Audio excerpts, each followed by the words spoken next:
Hello दोस्तों, एक बार फिर से मेरे चैनल में आपका स्वागत। मैं हूं Kaleem, brilliant coaching classes by Kalam sir की चैनल में।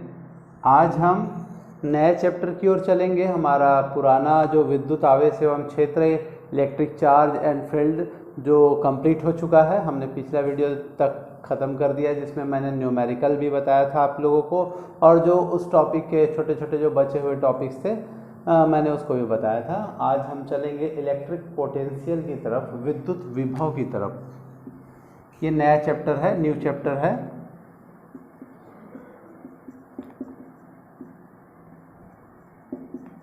चैप्टर नंबर 2 ऐसा कह सकते हैं।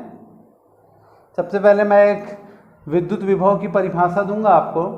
कुछ इंट्रोडक्शन चलते हैं इसके लिए। तो विद्युत विभव की परिभाषा जानने से पहले एक छोटा सा एग्जाम्पल मान लिया जाए। ये पानी की 2 टंकियां हैं जिसमें यहाँ पर एक डॉट लगा हुआ है। यदि हम पानी के डॉट को जब यहाँ निकालेंगे तो आप जानते हैं कि पानी क्या होगा, ज़्यादा वाला पानी कम पानी की ओर जाएगा, कम पानी वाली टंकी की ओर जाएगा, और ये तब तक जाएगा जब तक कि दोनों पानी के टंकियों के जो लेवल है वो एक जैसे नहीं हो सकते हैं। जस्ट लाइक वैसे ही विद्युत विभव भी अपने आप को बताता है। विद्युत विभव या इलेक्ट्रिक पोटेंशियल है, विद्युत विभव वह विद्युतीय अवस्था है जो यह बतलाता है कि दो आवेशों में किस आवेश का प्रवाह किस आवेश की ओर होगा। अर्थात जिस आवेश का चार्ज अर्थात जिस आवेश का मान अधिक होगा वह कम आवेश की ओर जाएगा, और तब तक जाएगा जब तक कि दोनों के आवेश के मान एक समान नहीं होते हैं। तो यह एक विद्युत विभव की परिभाषा है। विद्युत विभव वह विद्युतीय अवस्था है जो दो विभव आवेशों में यह बतलाता है कि कौन से आवेश का प्रवाह किस दिशा में होगा। ये हुआ एक परिभाषा। और एक दूसरी परिभाषा हम दे सकते हैं जो आसान है और वो जो छोटा सा है। ये मैंने डायग्राम के आधार पर आपको जो अभी जो परिभाषा बताया, अगर ये आपको लंबा लगता है या थोड़ा सा डिफिकल्ट लगता है तो इसके लिए आपको मैं दूसरा एक डेफिनेशन देता हूँ। बोला कि जब किसी आवेश को अनंत से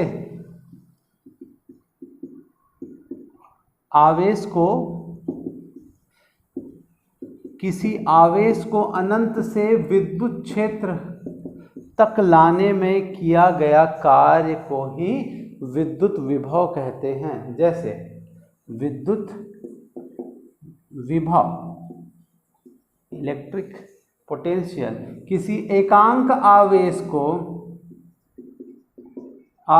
को विद्युत क्षेत्र तक लाने में किया गया कार्य। इसका फॉर्मूला भी हो रहा है। विभव को V से रिप्रेजेंट करते हैं और विभव किया गया कार्य मतलब W और आवेश चार्ज मतलब Q। तो ये हो गया इसका फॉर्मूला जिसका SI मात्रक वोल्ट होता है। और इसको भी अगर हमको क्या करना है, परिभाषित करना है, तो कैसे होगा? Volt, 1 volt is equal to कार्य का मात्रक होता है जूल, 1 जूल अपॉन 1 कूलाम, आवेश का मात्रक कूलाम। जब किसी 1 कूलाम या बोल सकते हैं जब किसी 1 कूलाम आवेश को पर क्या किया जाता है, 1 जूल कार्य किया जाता है। जब किसी 1 कूलाम आवेश को अनंत से विद्युत क्षेत्र तक लाने में 1 जूल कार्य किया जाता है तो उसे 1 वोल्ट का विभव कहते हैं। इस प्रकार से हम इसके SI मात्रक के फॉर्मूले को हम क्या कर सकते हैं, परिभाषित कर सकते हैं। तो ये था आपका विद्युत विभव की परिभाषा। और इसी प्रकार से आएंगे विभव के बाद विभवांतर।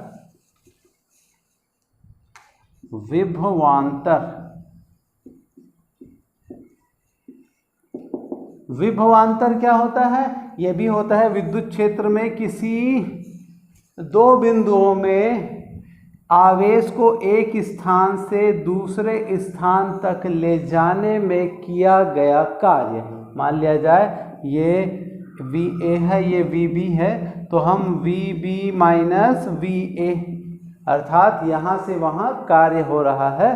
तो क्या बताया, किसी विद्युत क्षेत्र में किन्हीं दो बिंदुओं को में से एकांक आवेश को एक स्थान से दूसरे स्थान तक ले जाने में किए गए कार्य को ही क्या कहलाता है, विभवांतर कहलाता है। इसका भी SI मात्रक वोल्ट होता है। तो विभव और विभवांतर दोनों के ही मात्रक क्या होते हैं, वोल्ट होता है। अब हम चलेंगे एक बड़े न्यूमेरिकल टॉपिक की ओर, जो मैंने अब पहले से हेडिंग डाल लिया है, आपको दिख रहा होगा। बिंदु आवेश के कारण किसी बिंदु पर विद्युत विभव इलेक्ट्रिक पोटेंशियल के लिए हम कैलकुलेशन करने वाले हैं, जिसमें आप देख पा रहे हैं मैं चित्र वर्णन लेके चलूँगा। चित्र जैसे जैसे बन रहा है उसके आधार पर चित्र वर्णन भी बोलूँगा, आप ध्यान से समझेंगे। आप देख पा रहे हैं चित्र वर्णन में, माना कि एक किसी बिंदु O पर एकांक धन आवेश Q है, जिससे R दूरी पर एक बिंदु P है जिस पर हमको विद्युत विभव का मान ज्ञात करना है। यहाँ पर हम देखें, इसके अलावा जब सेकंड पॉइंट पर हम जब बात करते हैं तो हम बता सकते हैं एकांक आवेश को अनंत से विद्युत क्षेत्र तक लाने में किया गया कार्य, परिभाषा होती है तो वैसे ही बोल सकते हैं एकांक आवेश को Pn से बिंदु P तक लाने में कार्य करने के लिए छोटे छोटे अल्पांश P1, P1, P2, P2, P3 dash dash dash dash dash Pn-1 Pn के छोटे छोटे भागों में हम विभाजित कर लेते हैं। तो हमने विभाजित कर लिया, तो ये हमारे चित्र वर्णन के 2 पॉइंट हो जाएंगे। अब चित्र वर्णन के 2 पॉइंट हो गए, तो अब हमने क्या कर लिया, व्यंजक निर्मित करने के लिए हेडिंग डाल लिया, व्यंजक। तो व्यंजक के बारे में जब मैं बात करूं तो मैं कहूँगा बिंदु पहला, बिंदु O के कारण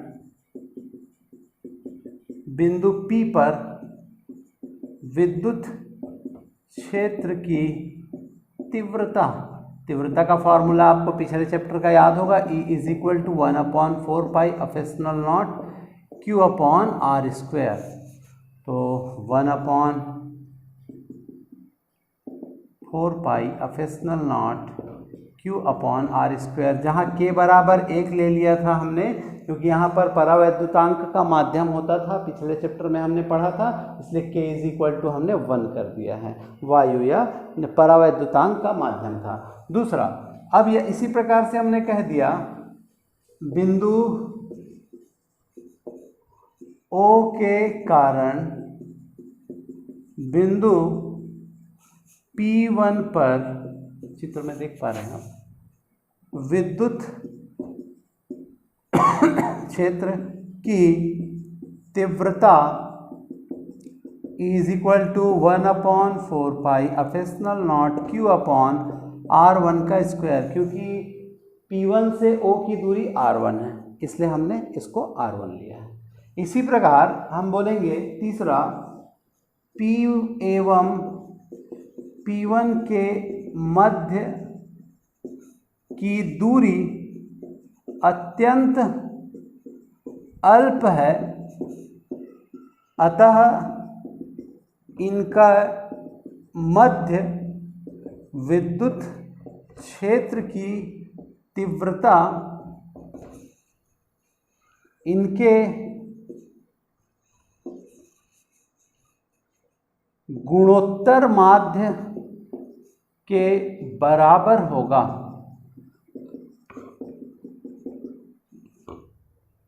तो बराबर होगा अर्थात ये E है, E1 आप लोगों को पता होगा, अगर आप मैथमेटिक्स के स्टूडेंट हैं, कक्षा 11वीं में पढ़ा है आप लोगों में, ACB होगा, तो C = √AB।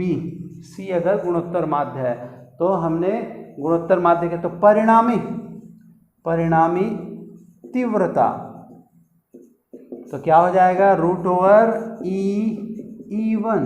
तो हम दोनों की वैल्यू को पुट कर देंगे, दोनों की वैल्यू को पुट किया तो क्या आया, 1/4 pi epsilon not Q upon R1 R का square into E 1/4π Q upon R1 का स्क्वायर। तो आपने देखा यहाँ पर क्या जो पेयर बन रहे हैं, देखिए 1/4π पेयर बने तो एक बाहर आ गया, Q और Q पेयर बना तो एक आ गया, R स्क्वायर तो एक R1 का स्क्वायर तो एक R1 का स्क्वायर। तो ये आपका परिणामी तीव्रता का मान आ गया। इतना को आप देखिए, चूंकि मेरा बोर्ड थोड़ा सा छोटा है इसलिए मेरे को मिटाना पड़ेगा, तो आप इसके कैलकुलेशन को अच्छे से देख लीजिए। इसके बाद मैं इसको थोड़ा सा मिटा देता हूँ।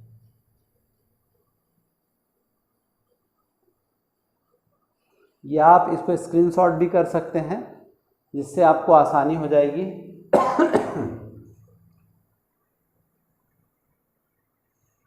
ये वैल्यू को आपको याद रखना पड़ेगा, जिससे क्या होगा, हमको आगे के कैलकुलेशन में बहुत ही ज़्यादा उपयोग होगा।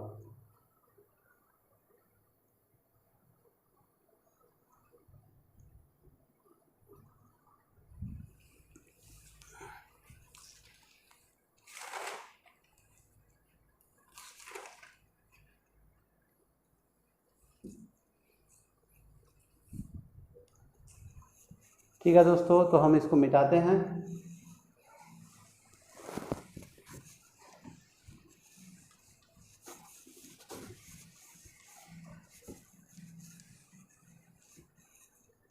अब हम नेक्स्ट टॉपिक की ओर चलेंगे। एकांक धन आवेश को यहां से चलेंगे, P1 से P तक, P1 से P तक लाने में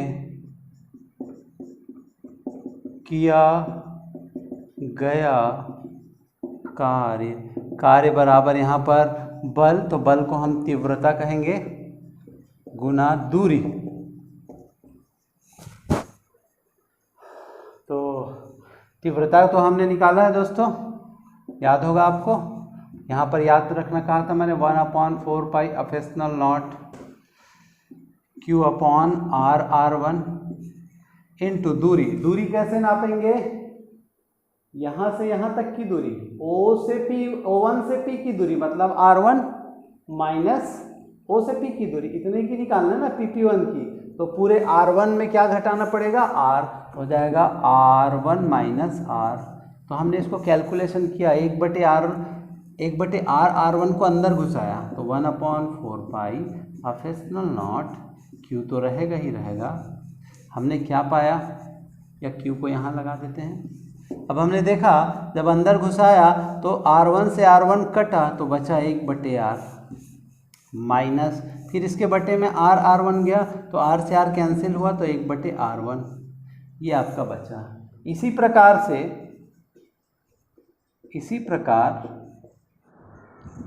इसी प्रकार एकांक धनावेश को P2 से P1 तक ले जाने में किया गया कार्य, से P2 को, एकांक धनावेश को P2 से P1 तक ले जाने में किया गया कार्य बराबर, फिर से हम बात करेंगे वही बल गुणा या तीव्रता गुणित दूरी। तो हमारी हो जाएगी 1/4π Q अपॉन R1 R2, क्योंकि यहाँ पर P1 P2 है तो यहाँ पर अंतिम माइनस प्रारंभिक होता है। तो P2 से P1, तो P2 माइनस P1, तो P2 की दूरी ओर से क्या है, R2 है, P1 की दूरी क्या है, R1 है। तो R2 minus R1 1/4π Q upon, या इसके साथ Q को यहाँ रख दिया जाए, यहाँ पर जब जाएगा तो R2 कट जाएगा तो 1/R1, और यहाँ से R1 कटेगा तो 1/R2। अगर हम चाहें दोस्तों आगे से और चाहें तो लिख सकते हैं। अब हमको समझ में आ गया है, छोटे से बड़ा होगा तो R1 R2। अब मैं नेक्स्ट टॉपिक में अगर लिखूँ 3 से 2 तक तो 1/R1 R2 माइनस 1/R3 हम लिख सकते हैं। तो एंड सो ऑन मैं कहाँ से चलूँगा, मेरे को डायग्राम को मिटाना पड़ेगा। मैं बोलूँगा Pn से Pn-1 तक लाने में किया गया कार्य। तो देखते हैं,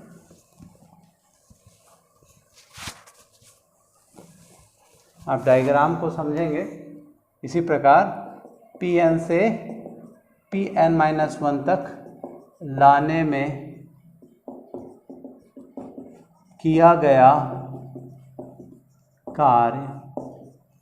कार्य होता है क्या, 1/4πε0 Q अपॉन, वही काम हम कर सकते हैं क्योंकि ये कहाँ से आ रहा है, Pn, n मतलब r-1, तो 1/r-1 से कहाँ तक जा रहा है, n तक जा रहा है, तो Rn हम इसको इस प्रकार से लिख सकते हैं। अतः आवेश को अनंत से विद्युत क्षेत्र तक लाने में किया गया कार्य बराबर, सबको ऐड कर देंगे तो 1/4πε0 इंटू क्यूब, आप देख पा रहे हैं, सॉरी यहाँ पर, तो यहाँ सब जगह आपको Q 4/4πε0 सभी में कॉमन है, तो Q हमने सबके मान को लिख लिया। क्या लिखा, यहाँ पर पहला वाला था, यहाँ जो आया था 1/r-1/R1, तो हमने देखा 1/r-1/R1 plus 1/r1-1/R2 and so on 1/Rn-1 minus 1/Rn। आप देखेंगे दोस्तों बीच के सभी मान आपस में कट जाएंगे, जैसे आप देख सकते हैं R1 कटा, R2 कटा, सभी इसी प्रकार से कट जाएंगे और कटने के बाद फर्स्ट वैल्यू और लास्ट वैल्यू बच जाएंगे। तो क्या हो जाएगा, Q/4πε0 इंटू 1/, ऐसा बोल सकते हैं 1/r-1/n। और कहा गया है कि अब विभव की परिभाषा से किसी आवेश को अनंत से विद्युत क्षेत्र तक लाने में किया गया कार्य, तो Rn का जो मान है वो इन्फिनेटिव है, तो ये मैं डिलीट कर रहा हूँ इसको, इन्फिनेटिव है, तो ये हो जाएगा वह Q/4πε0 इंटू 1/r-1/∞, और 1/∞ की वैल्यू होती है 0, और 0 का किसी से भी सब्सट्रैक्शन हो चाहे कुछ भी हो तो वेरिएबल ही बचेगा, तो बचा 1/4πε0 Q/r, ये होता है W इज इक्वल टू, इसको हम भी, तो एकांक आवेश को अनंत से विद्युत क्षेत्र तक मिलाने में किया गया कार्य को ही क्या कहते हैं, विद्युत विभव कहते हैं। तो ये है इसका व्यंजक, आप देख सकते हैं।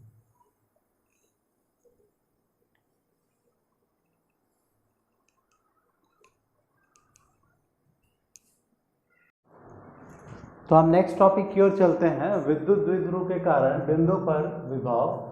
इसके अंतर्गत दो स्थितियां आती है, एक अक्षीय स्थिति आता है और दूसरी होती है निरक्षीय स्थिति। तो हमने अक्षीय और निरक्षीय स्थिति हमने विद्युत क्षेत्र की तीव्रता में भी पढ़ा है और विभव में भी पढ़ेंगे।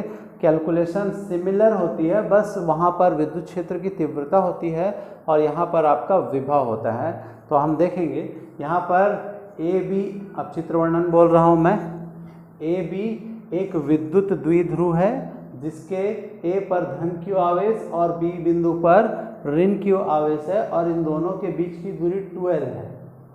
दूसरा पॉइंट, इसका मध्य बिंदु O है, जैसे ही मध्य बिंदु बोल दिया गया तो 12 L और L में बढ़ गई, OB is equal to L और OA is equal to L, तथा इसके मध्य बिंदु O से R दूरी पर एक बिंदु P है जिस पर हमको विभव की गणना करनी है। तो ये हो गया हमारा चित्र वर्णन। और जैसे विद्युत विभव का हमारा फॉर्मूला होता है, व्यंजक में चलेंगे, विद्युत विभव का फॉर्मूला होता है विद्युत विभव V is equal to 1/4πε0 1/k Q/R volt, जहाँ पर k इज इक्वल टू 1 जहाँ पर k परावैद्युतांक माध्यम है, तो ऐसा इसको k इज इक्वल टू 1 ले लेते हैं, जहाँ पर k परावैद्युतांक माध्यम होता है आर वोल्ट हो गया। अब हम यहाँ पर बात करेंगे पहला पॉइंट, धन Q, बिंदु A पर धन Q आवेश पर के कारण बिंदु P पर विभव, बिंदु A पर धन Q आवेश के कारण बिंदु P पर विभव, हमारा फॉर्मूला स्टैंडर्ड फॉर्मूला दिख रहा है, V इज इक्वल टू, आप देख पाएंगे तो यही formula 1/4 pi epsilon naught Q upon, ये दूरी है, R डिस्टेंस को रिप्रेजेंट करता है, तो कहाँ से कहाँ तक की दूरी को बता रहा है, A और P, तो AP, जहाँ पर आप देख पाएंगे AP की वैल्यू, आप देखो AP कैसे निकाल पाएंगे, जब पूरे OP में आपने क्या घटाना होगा, OA को घटाएंगे तब आपका OP निकलेगा। तो एकदम क्लियर कट दिख रहा है आपको, 1/4 pi epsilon naught Q upon R minus L, समीकरण नंबर 1।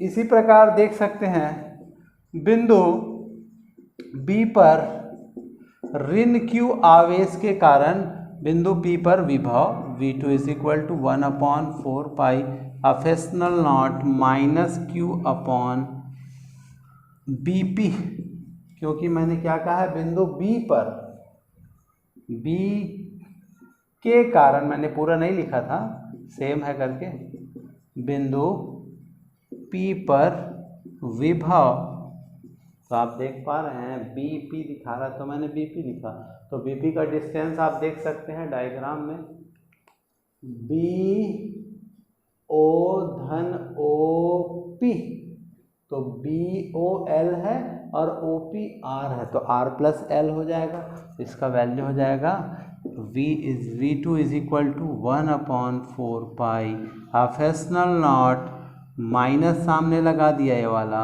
1/R प्लस L, समीकरण number 2।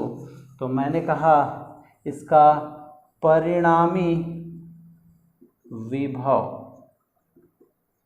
V is equal to V1 plus V2, क्योंकि माइनस भी हो सकता था, क्योंकि विभव एक अदिश राशि है इसलिए सदैव ये धनात्मक होगी, तो हम इसके मान को रख देते हैं, तो V1 का मान और V2 के मान में जो बातें कॉमन है उस मान को हम क्या करेंगे, नहीं लिखेंगे, तो क्या हो जाएगा, Q/4 pi epsilon not common निकाल लिया और बचा 1/R minus L minus 1/R plus L।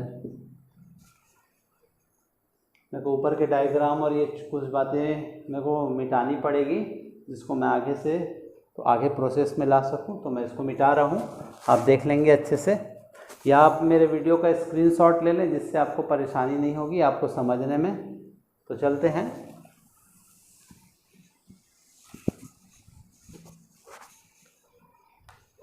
Calculation करेंगे,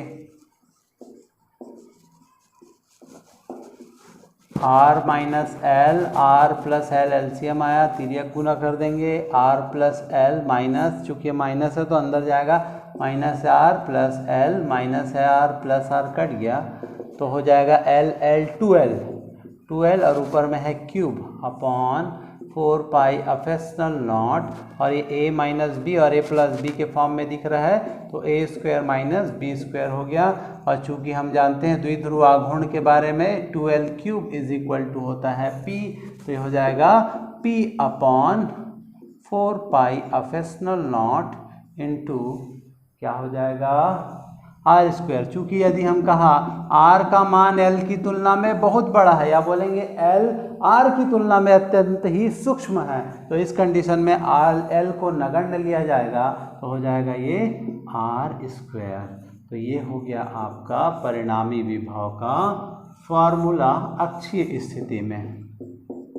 तो दोस्तों ये था हमारा अक्षीय स्थिति का फॉर्मूला, जिसे आप देख सकते हैं।